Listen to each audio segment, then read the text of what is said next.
Le président rwandais Paul Kagame a mis en garde la communauté internationale ce dimanche 6 décembre 2015. Lors d'une réunion de son parti FPR, Front Patriotique Rwandais, le chef d'État au pouvoir depuis 15 ans a qualifié d'ingérence la réaction des partenaires extérieurs au pays. Nous pouvons être bons amis, nous pouvons convenir d'être en désaccord, mais la limite est lorsqu'il est question des intérêts des Rwandais.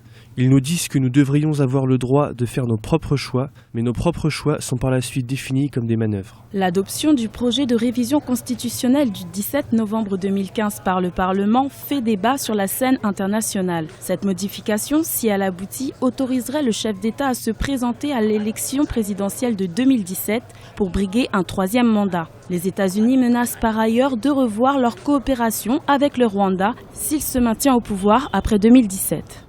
Ce n'est pas la première fois que le président rwandais Kagame dénonce l'ingérence de la communauté internationale dans les affaires du Rwanda. Ça se fait assez fréquemment quand il s'agit des critiques, par exemple, des droits de l'homme ou de la démocratie. Mais ce qu'on peut dire, c'est que le Rwanda s'est donné les moyens de fustiger la communauté internationale parce que même en réduisant les aides, le Rwanda arrive, disons, à redémarrer, à se construire. Pour les autorités rwandaises, cette révision serait le fruit d'une initiative populaire. Environ 3,7 millions de Rwandais auraient signé des pétitions demandant le maintien au pouvoir du chef d'État. Pour le président, la réponse finale sera celle du peuple lors du référendum provisoirement fixé au 18 décembre 2015.